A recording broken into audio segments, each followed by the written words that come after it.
이 시간 오후에 함께 보실 말씀은 잠언입니다. 잠언 3장 18절 말씀.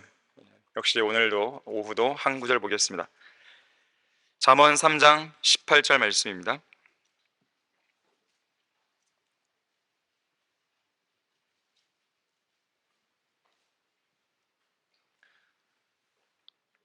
지혜는 그것을 얻는 자에게 생명의 나무니 그것을 지니는 자는 행복하니라.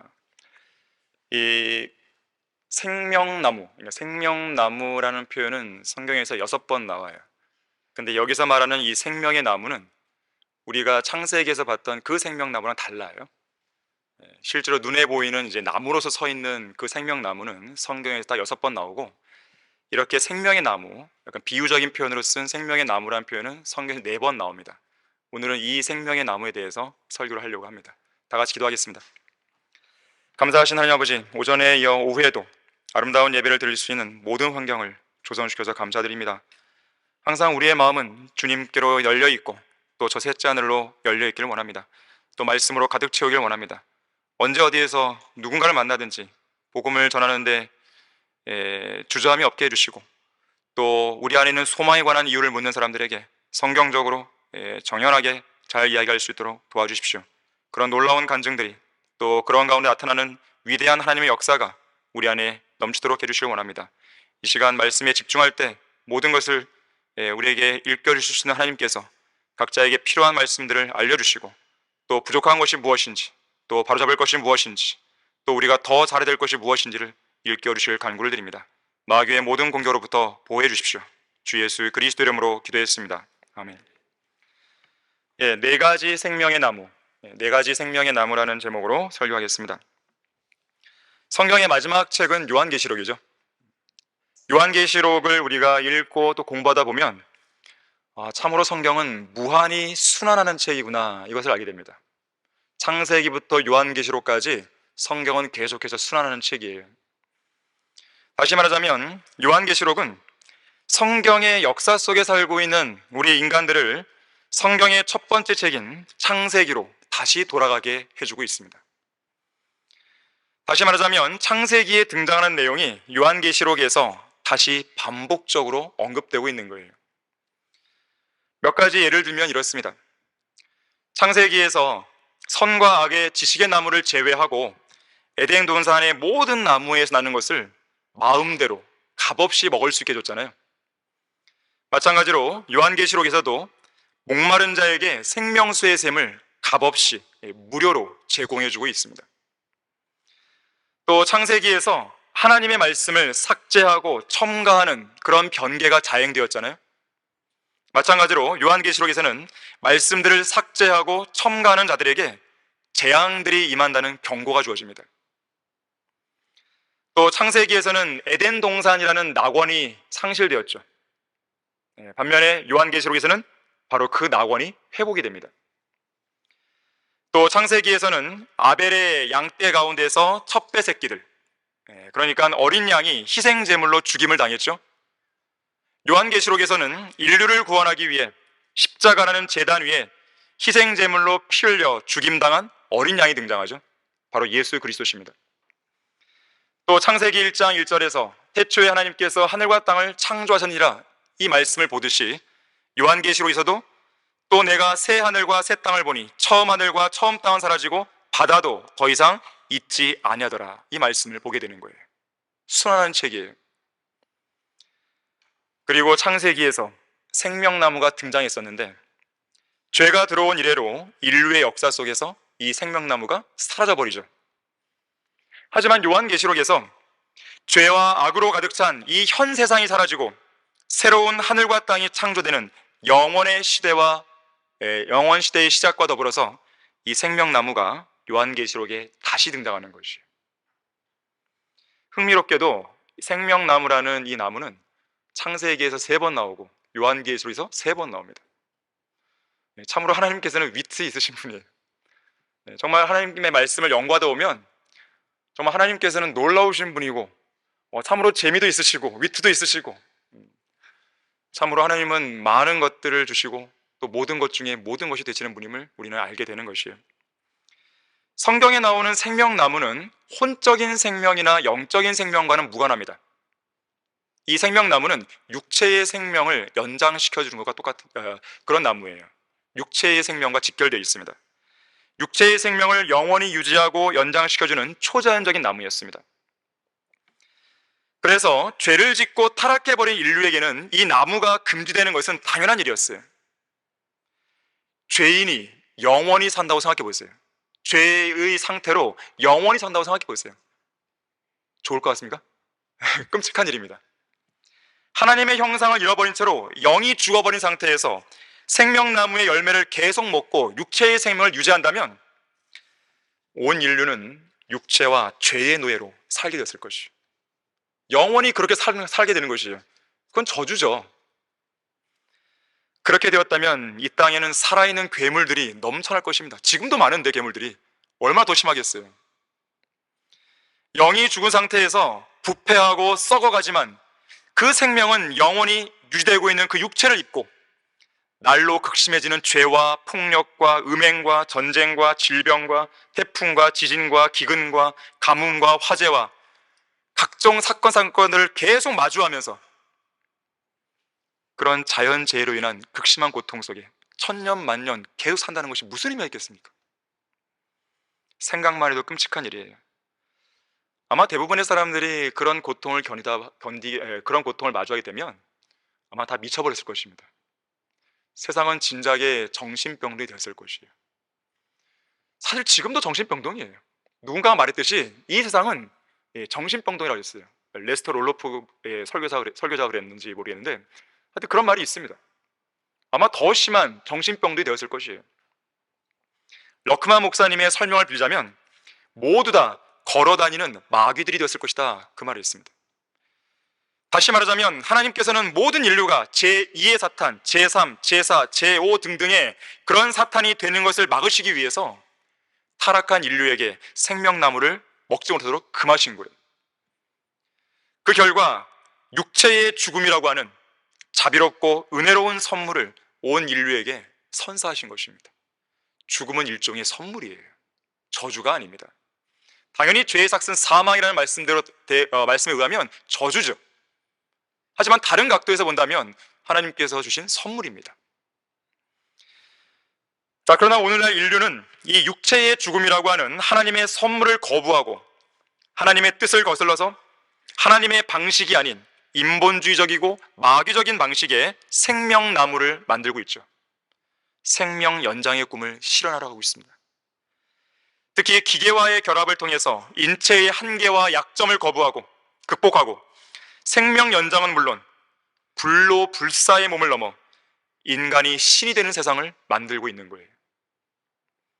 기계에 인간의 생명이 더해지는 그런 세상을 생각해 보십시오. 상상을 해보십시오. 상상 정도가 아니라 이것은 오늘날 현실이 되어가고 있습니다.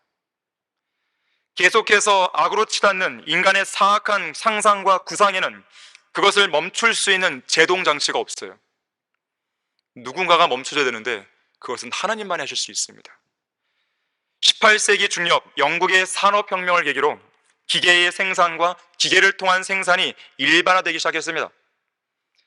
그 이후로 지구상에서 가장 빠른 속도로 늘어난 물건이 생겼으니 그것이 바로 기계라 그래요.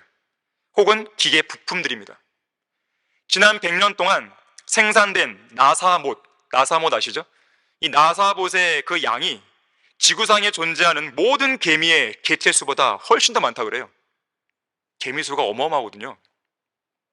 그만큼 기계는 인간 생활의 일부가 되었습니다.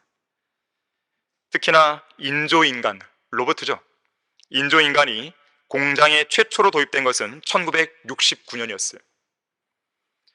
당시는 로봇의 핵심 기술이 자동 제어하는 데만 국한되어 있었지만 통신 기술이 발달하고 지식이 증가하면서 많은 데이터와 함께 인공지능 기술까지 접목되죠. 그래서 오늘날에는 인간과 같은 그런 로봇, 휴머노이드가 등장합니다. 지난 2016년인 것 같습니다. 우리나라의 세계 최초로 인간 탑승형 이 두 다리 이족 보행 로봇 메소드가 개발되었어요. 4m 키에 1.6톤의 무게가 나가는 이 거대 로봇은 인간이 그 머리에 탑승해서요, 인간이 움직이는 동작대로 로봇이 따라합니다. 1970년대에 아이들의 마음을 주름잡았던 마징가 제트랑 로봇 태권브이, 사실 그것이 그런 형태예요. 그 로봇에 탄 탑승자가 어떤 동작을 취하면 그대로 발차기를 하고 그대로 손짓을 하는 것이죠. 자, 그것이 만화에만 존재했는데 이제는 실제로 등장한 것이에요. 불과 50년 만에 등장한 것이죠. 이와 같은 해, 2016년 같은 해에 테슬라의 최고 경영자인 일론 머스크를 아실 겁니다. 그 사람이 뉴럴링크라고 하는 생명공학 신생 벤처 기업을 설립했어요. 이 회사는 인간의 뇌에 컴퓨터 칩을 이식하고 이를 통해 뇌에서 발생하는 생체 신호를 컴퓨터로 측정하고 해독해서 기계를 제어하게 합니다. 그러니까 뇌에다가 칩 하나를 심어서 저 멀리 떨어진 기계를 제어하게 만드는 것이에요. 이 뇌에 있는 칩을 통해서. 그러면서 이 사람은 뭘 얘기했냐면 완전히 절단된 척수를 가진 그런 사람의 움직임을 회복시킬 수도 있다. 기존에는 불가능했던 미세한 소리도 들을 수 있다. 심지어 체내에 흐르는 호르몬 수치까지 조절할 수 있어서 우울증과 마약 중독을 비롯해서 간질, 자폐증 등의 증상을 완화시킬 수 있다. 이런 주장을 하게 됩니다. 그뿐만 아닙니다. 인류의 수명을 무한히 연장하고 싶어하는 인류는 이 4차 산업혁명의 아이콘으로 불리는 3D 프린팅으로 바이오, 인공 장기를 만듭니다. 뼈, 연골, 신장, 심장, 간 이런 등등의 그런 기능을 가진 기계로 만들어진 미니어처 장기들을 만드는 것이죠. 무생물인 기계에다가 숨을 불어넣고 살아 숨쉬는 세포를 만드는 거예요. 인위적인 공기를 주입하는 것입니다. 하지만 아무리 그렇게 한들 인류가 영원히 살 수 있을까요? 안 되는 것이죠. 특히 육체의 생명을 위해 존재하는 그 피를 인간은 절대로 만들어낼 수 없습니다. 인간이 가진 한계죠. 자, 이런 세상 죄인들의 마귀적인 지혜로 생명 연장을 이루려는 무모한 도전과 다르게 성경은 하늘나라에 소망을 두고 살아가는 그리스도인들을 향해서 반드시 주목해야 할 4가지 생명의 나무를 제시하고 있습니다. 자, 우리가 주목해야 할 생명의 나무는 무엇입니까? 오늘 본문에 나오는 대로 첫 번째가 지혜예요. 지혜는 그것을 얻는 자에게 생명의 나무니 그것을 지니는 자는 행복하니라 그랬습니다. 잠언 3장 1절과 2절에서는 내 아들아 나의 법을 잊지 말고 나의 계명들을 내 마음에 간직하라. 그리하면 그것들이 내 날들을 길게 하고 장수하는 것과 화평을 내게 더하리라고 말씀합니다. 하나님의 말씀의 법을 마음에 간직하고 잊지 않으면 장수한다는 거예요. 오래 산다는 것이죠. 지상에서의 생명의 날이 길어지는 것입니다. 마찬가지로 지혜 역시 이 땅에서 살고 있는 우리에게 장수를 약속해 줍니다. 자, 그런 의미에서 지혜는 생명의 나무라고 말씀을 하고 있는 거예요. 성경에서 말씀하는 장수는 병 없이 건강한 삶을 살아가며 오래 사는 걸 의미합니다. 이병 저병 별의별 질병들 다 알아가면서 그것을 약이나 의술로 억눌러 가며 그럭저럭 간신히 목숨을 이어가는 그런 의미에서의 장수를 말하는 게 아니에요. 성경에는 장수할 수 있는 여러 가지 방법이 나오죠. 자, 그 중에 한 가지가 바로 생명의 나무인 지혜를 얻는 것이에요. 자, 이 말씀과 연관해서 잠언 3장 16절 한번 보세요. 바로 위에 구절이죠. 지혜의 오른손에는 장수가 있고 그 왼손에는 부귀와 명예가 있나니 그랬습니다. 지혜에는 2개의 손이 있어요. 오른손에는 장수가 들려있고 왼손에는 부귀와 명예가 들려 있습니다. 지혜만 얻을 수 있다면 장수는 물론 부귀와 명예까지 소위 3종 세트를 한 번에 얻는 것이에요. 그만큼 지혜가 중요하죠. 자, 100% 완전하진 않지만 이 잠언 말씀에 부합하는 인물이 있었습니다. 바로 솔로몬이에요. 기브온에 있는 하나님의 성막에서 1천 번제를 드렸던 그날 밤 하나님께서 솔로몬에게 나타나십니다. 내가 내게 줄 것을 구하라 그랬어. 그때 솔로몬은 지혜와 지식과 명철을 구하죠. 지식은 아는 것이에요. 지혜는 지식을 활용하는 것입니다. 명철은 그 지혜와 지식이 하나님과 어떤 관계가 있는지를 아는 거예요. 그래서 잠언 9장 10절에서는 이 명철은 거룩한 이에 대한 지식이라 그랬어요. 이 지혜와 지식과 명철을 구했어요. 오 주 하나님이여, 이제 내 아버지 다윗에게 하신 주의 약속을 확고히 하소서. 주께서는 나를 땅의 티끌같이 많은 백성을 다스리는 왕으로 삼으셨으니 이제 나에게 지혜와 지식을 주시어 나로 이 백성 앞에 나가고 들어오게 하소서. 이렇게 많은 주의 백성을 누가 재판할 수 있으리까? 이소호 목사님도 지혜와 연관된 내용들을 늘 구했습니다. 아마 여러분도 들어보셨을 것이에요. 설교를 잘하게 해주십시오. 글을 잘 쓰게 해주십시오. 상담을 잘하게 해주십시오. 이 세 가지를 하려면 뭐가 필요해요? 지혜가 필요합니다. 하나님께서 적재적소에서 그때의 상황에 맞는 그런 것들을 알려주셔야 되는 거예요.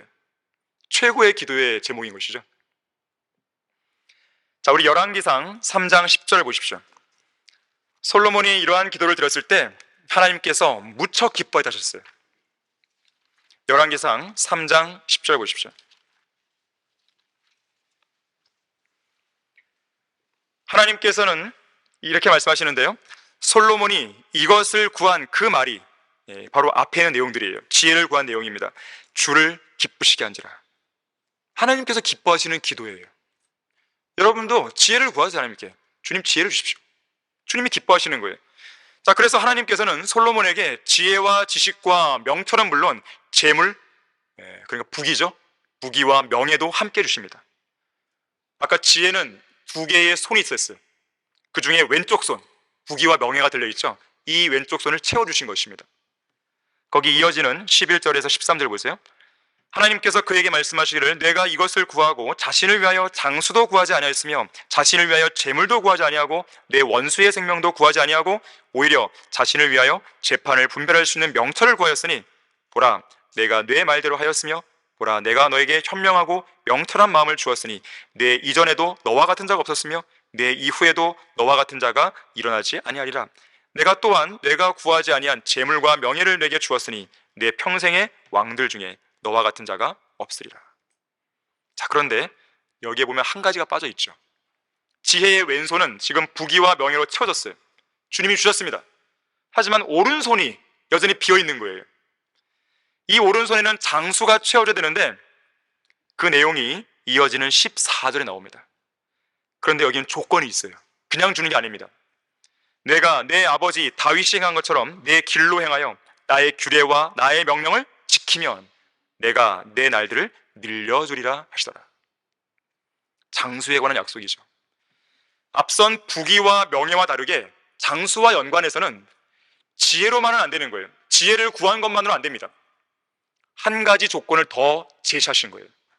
내 아버지 다윗이 행한 것처럼 내 길로 행하여 나의 규례와 나의 명령을 지키면 그때 장수를 주겠다는 거예요.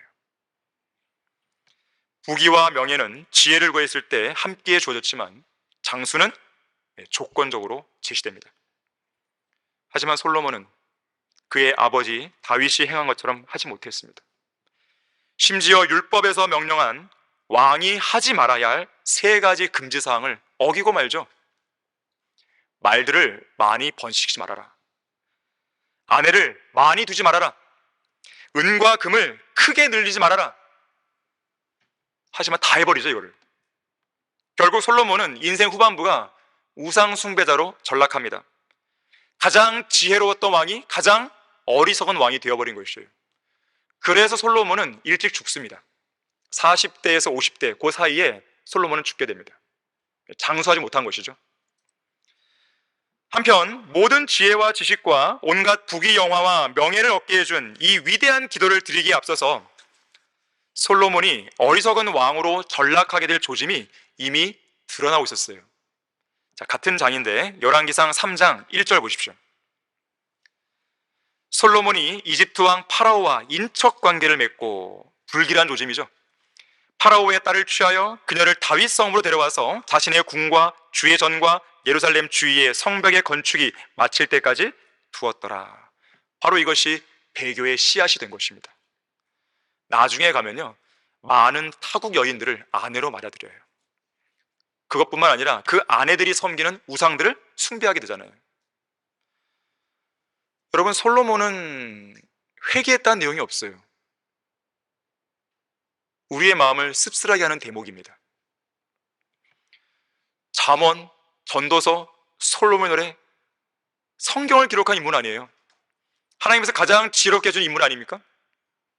하지만 그는 인생 말년에 배교를 해버리고 그 배교로 끝을 낸 것이죠. 아버지 다윗이 행한 것처럼 했어야 되는데 그렇게 못했습니다.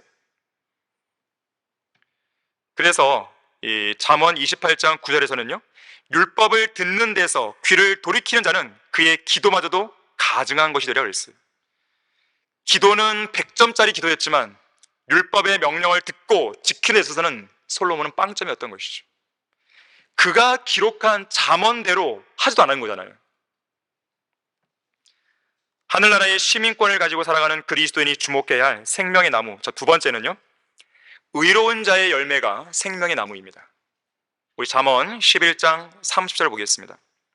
잠언 11장 30절입니다. 의로운 자의 열매가 생명의 나무라고 그랬어요. 우리가 이 구령과 연관해서 자주 암송하는 구절입니다. 의로운 자의 열매는 생명의 나무니 혼들을 이겨오는 자는 현명하니라 그랬습니다. 현명하고 싶다면 혼들을 이겨오는 일을 하시면 됩니다. 내가 지혜롭고 싶다면, 지혜롭기를 원한다면 구령자가 되어야 돼요. 이 시대에 의로운 자가 누굽니까? 구원받은 그리스도인입니다. 성경대로 믿고 실행하는 성도들이 바로 의로운 자입니다. 믿음으로 구원받고 믿음으로 사는 성도들이 이 시대의 의인이에요. 자, 그런데 그런 의로운 그리스도인은 성령의 9가지 열매를 맺어야 되죠. 그 9가지 열매 중에 하나가 무엇입니까? 바로 사랑이에요. 이 사랑은 자신의 아들을 아끼지 아니하시고 우리 모든 죄인들을 위해서 그 아들과 함께 모든 것을 우리에게 값없이 주신 아버지 하나님의 사랑에서 비롯됩니다. 5절에도 말씀드렸지만 사랑은 기본적으로 주는 거라고 그랬어요. 무언가를 내어주지 않고서는 사랑은 완성될 수 없습니다. 하나님의 아들이신 예수 그리스도께서는 우리를 위해 자신의 몸을 내어주심으로써 아버지 하나님의 그 사랑을 나타내 주신 거예요. 사랑을 완성시킨 것입니다.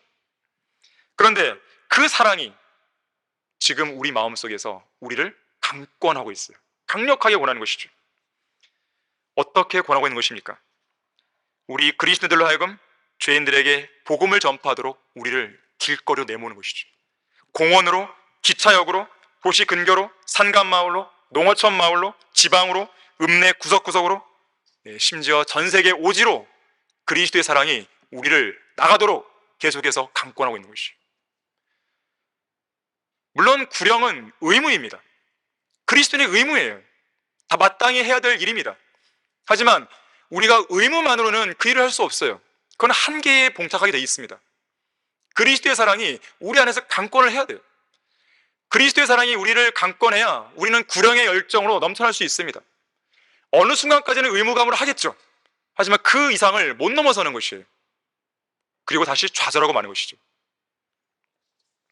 밖으로 나가서 눈물로 복음의 씨앗을 뿌리도록 우리의 마음을 강권하는 것은 그리스도의 사랑이에요. 바로 이 사랑을 통해서 전파한 복음이 또 다른 그리스도인들을 만들어내는 것입니다.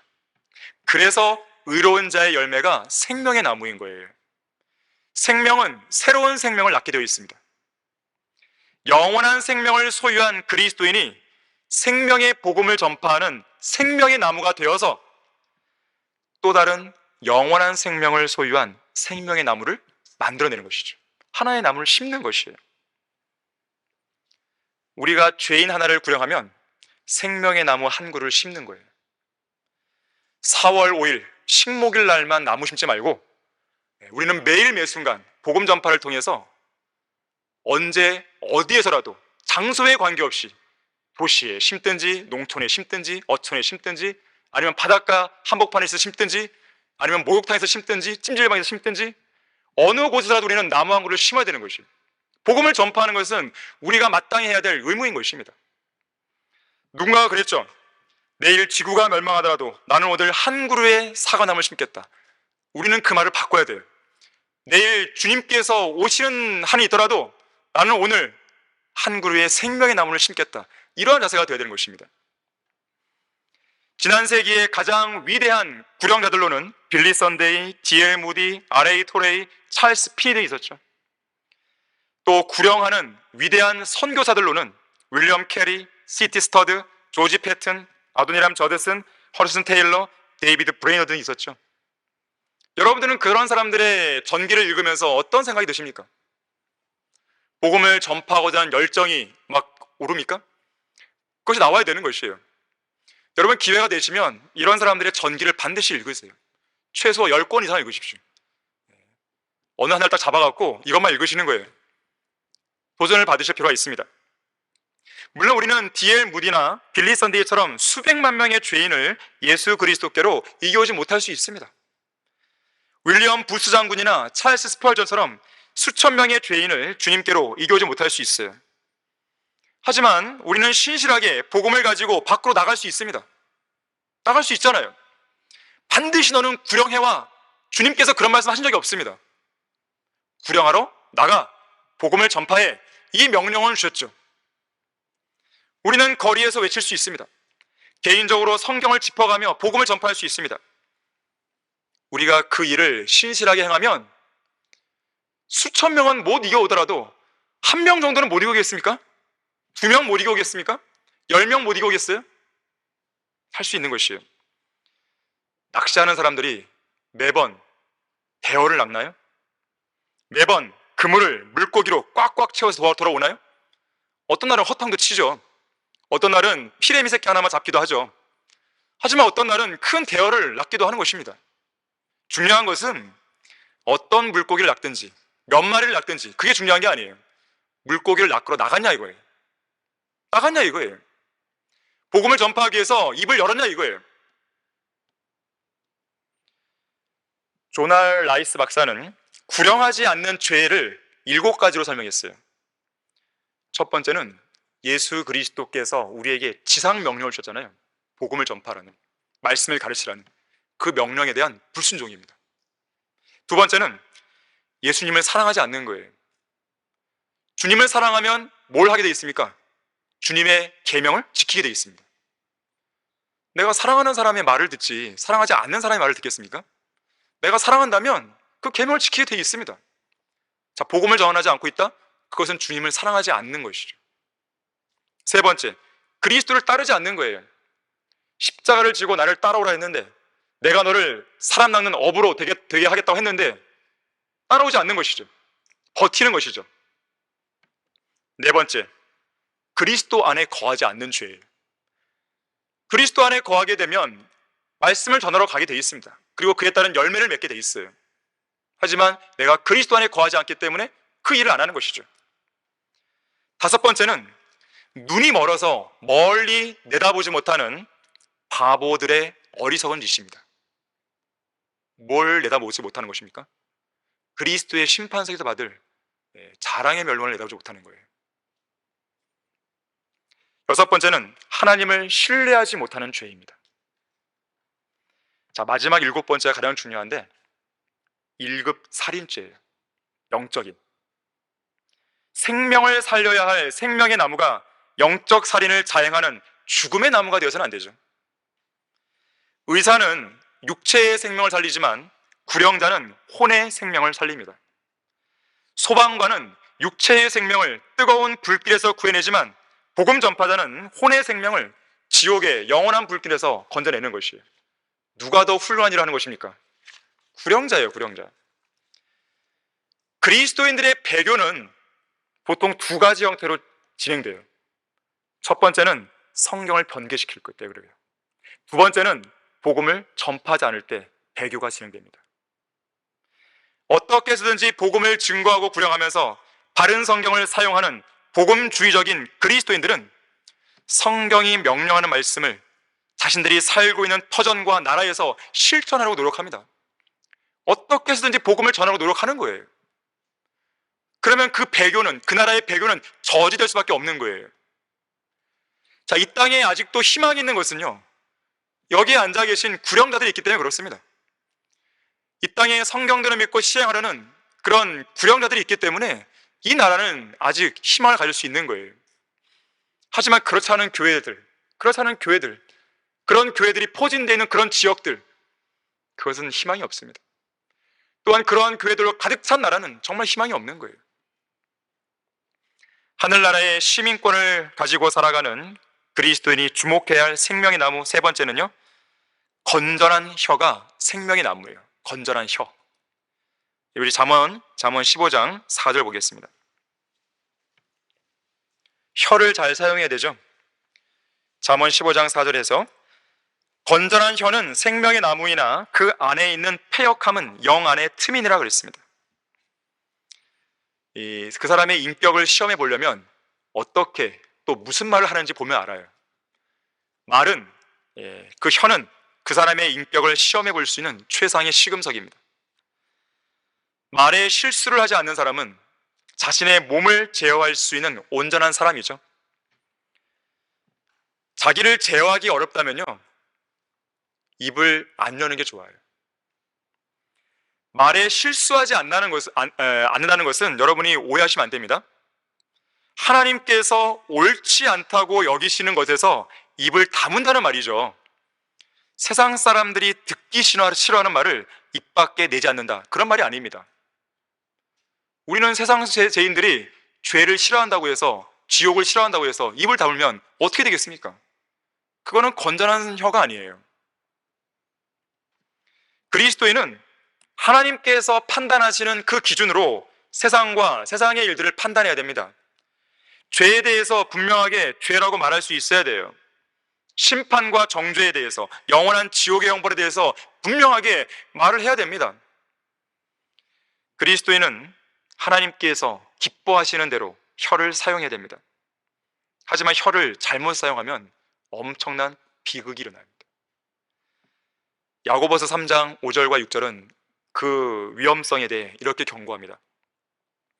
이와 같이 혀도 작은 지체지만 큰 일들을 자랑하느니라. 보라, 작은 불이 얼마나 큰 것을 태우는가. 혀는 불이요 죄악의 세상이라. 그처럼 혀는 우리 지체들 가운데 있으면서 온몸을 더럽히며 또 일생을 불태우나니 곧 지옥의 불에서 태우느니라.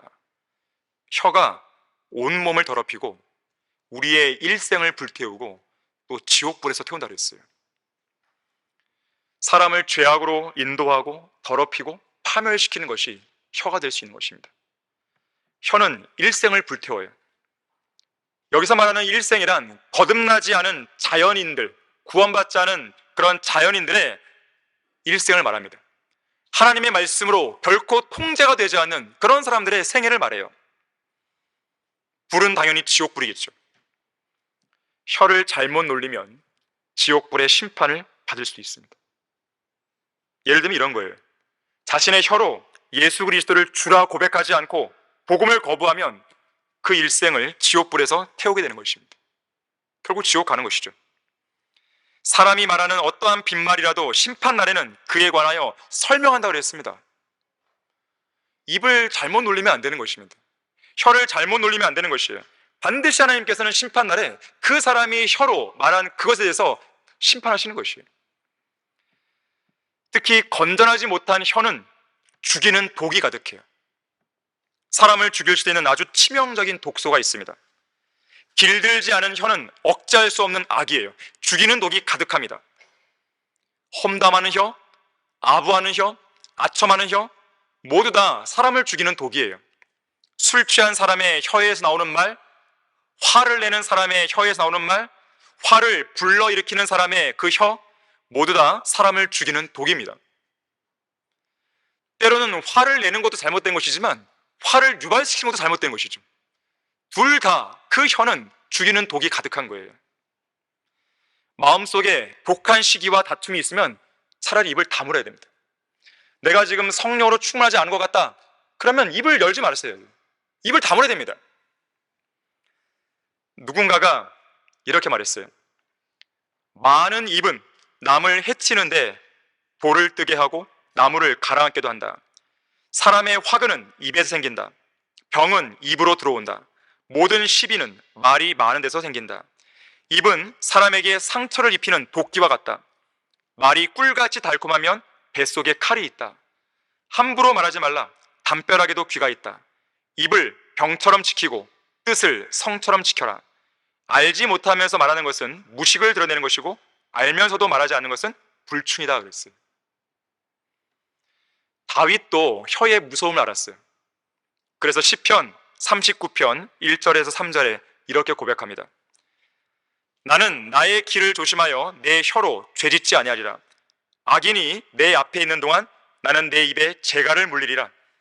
내가 침묵하여 벙어리가 되었으며 심지어 선한 것에조차도 잠잠하였나니 나의 슬픔이 이렇나이다.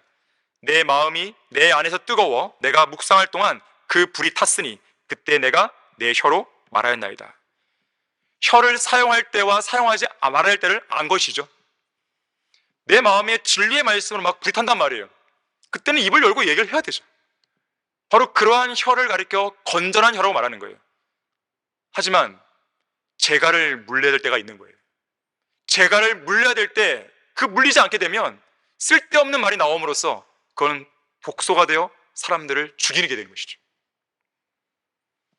찰스 다윈, 아돌프 히틀러 다 마찬가지예요. 이런 자들은 그들의 그 혀 하나로 수많은 사람들을 지옥으로 보낸 것입니다. 히틀러가 쓴 나의 투쟁이라는 이 책 한 권으로요, 이 독일의 수많은 젊은이들을 전쟁으로 내몰았습니다. 그뿐만이 아니죠. 제2차 세계대전을 발발케 했고 결국 수많은 사람들을 죽음으로 내몬 것이에요. 아돌프 히틀러의 그 혀 하나가 그렇게 한 것입니다. 반면에 건전한 혀는 생명을 공급해주는 생명의 나무입니다. 멸망을 향해 가는 어떤 죄인이 복음을 전파하는 건전한 혀의 말들을 믿음으로 받아들이면 영원한 생명을 얻잖아요.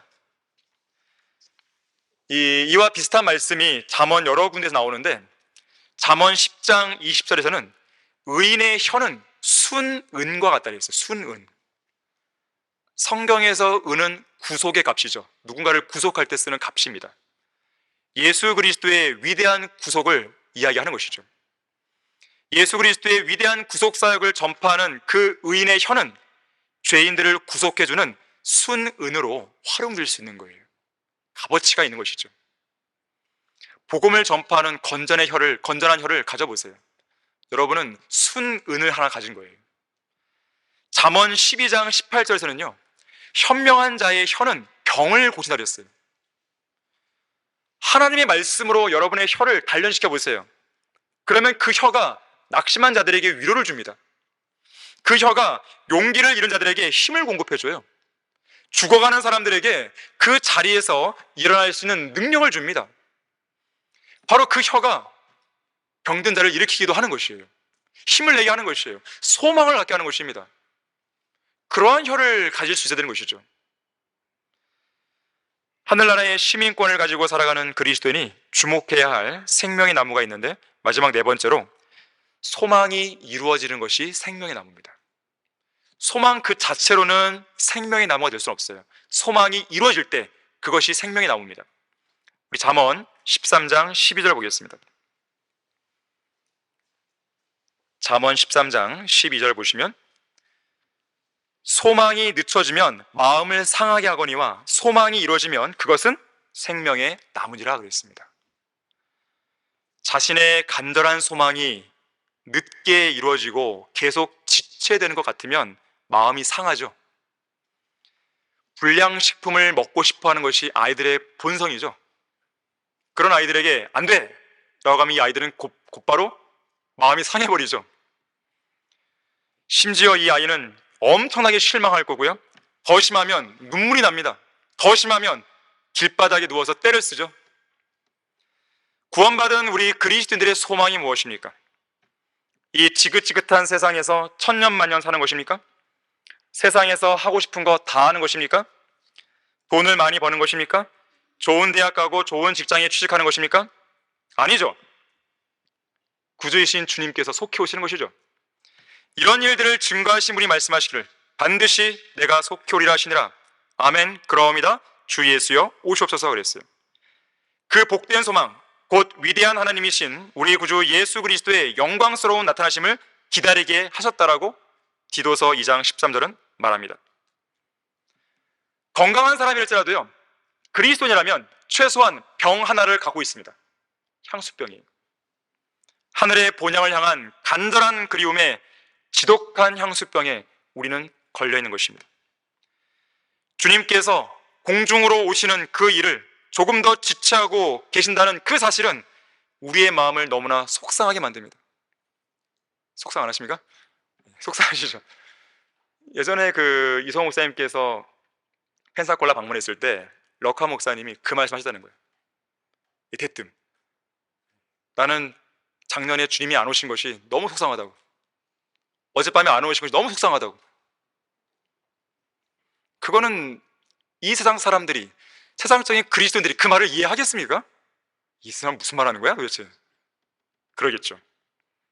어젯밤에 오실 줄 알았는데 안 와서 속상한 것이죠.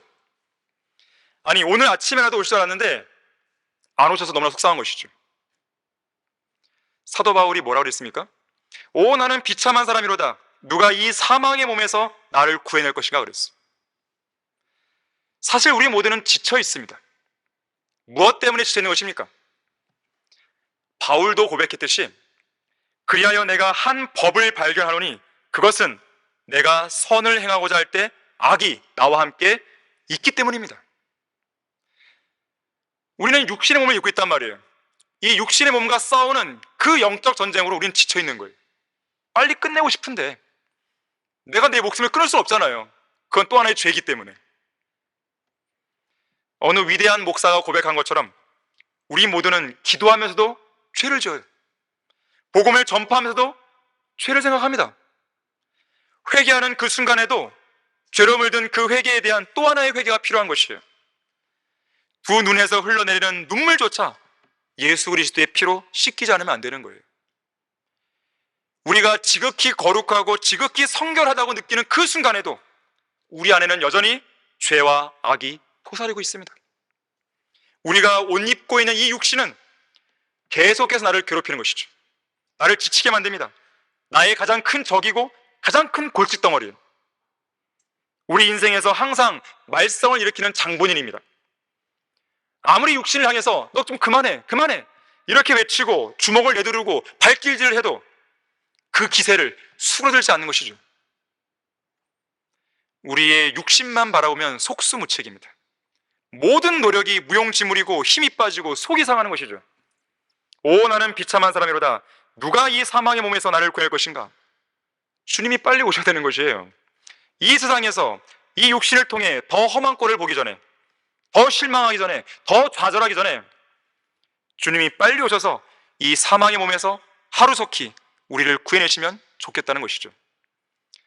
그 복된 소망이 늦어지면 늦어질수록 우리의 마음은 더 상해져만 가는 거예요. 속상한 것입니다. 하지만 그 소망이 성취되는 날, 그것은 우리의 생명나무가 되는 것이죠. 왜 그런지 아십니까? 그날에 이 사망의 몸이 구속을 받아 영원한 생명의 몸이 될 것이에요. 그 모든 고통에서 완전히 해방되고 완전한 자유를 누리는 것입니다. 예수님께서는 그분의 약속대로 반드시 오실 것입니다. 이제는 더 이상 지체하지 않는 것이죠. 다만 사람들이 전혀 예기치 않던 순간에, 기대하지 않았던 순간에 오시는 거예요.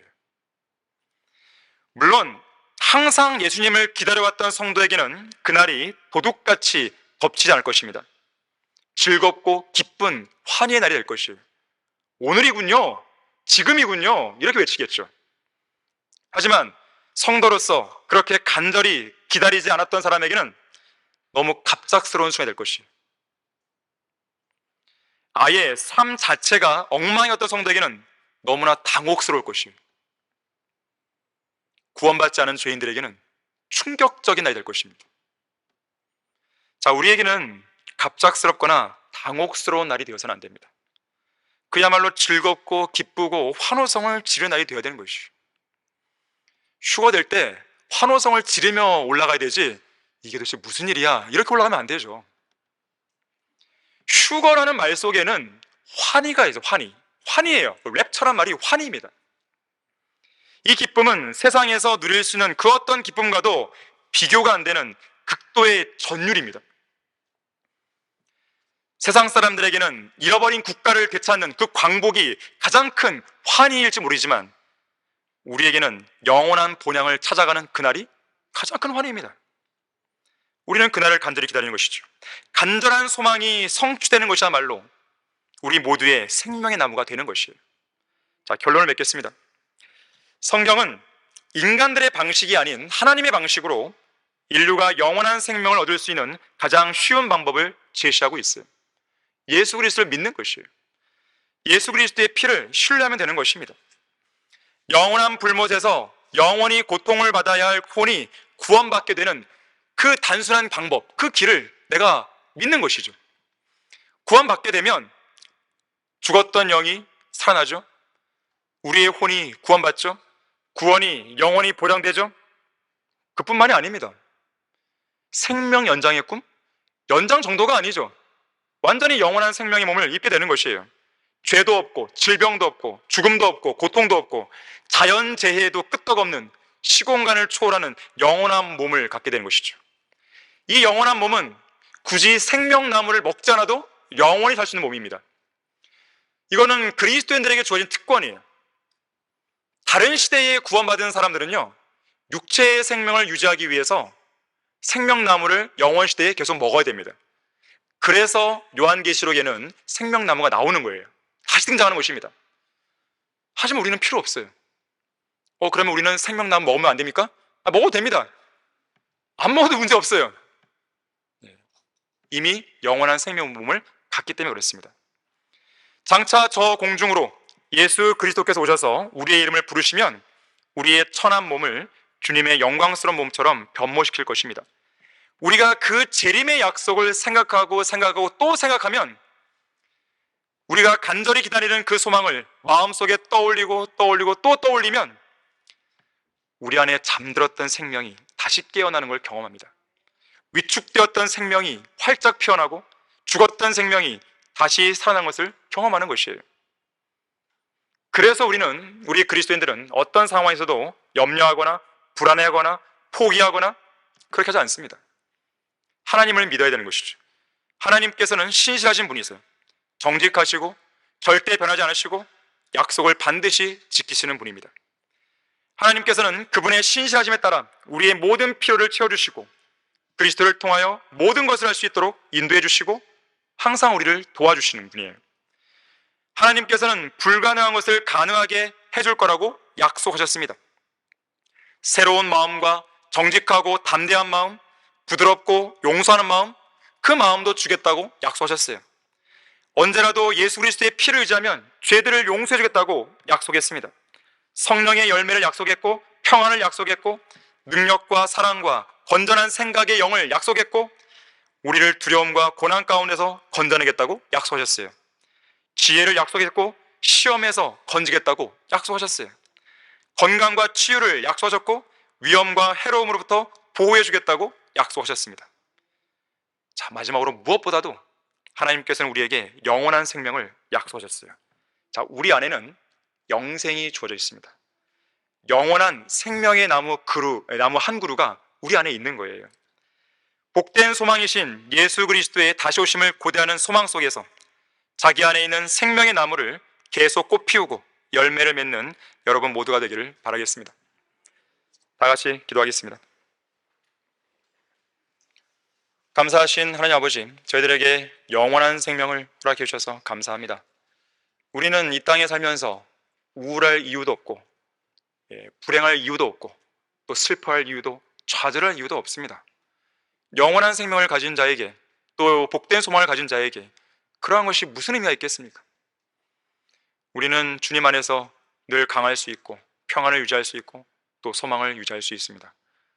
우리 모든 성도들 주님께서 늘 복 주시고 기도에 응답하시며 언제 어느 순간에서라도 담대한 마음을 늘 가지시도록 도와주십시오. 하나님께서 늘 함께 하신다는 그 약속을 기억하는 성도들이 될 수 있도록 인도해 주십시오. 주 예수 그리스도 이름으로 기도했습니다.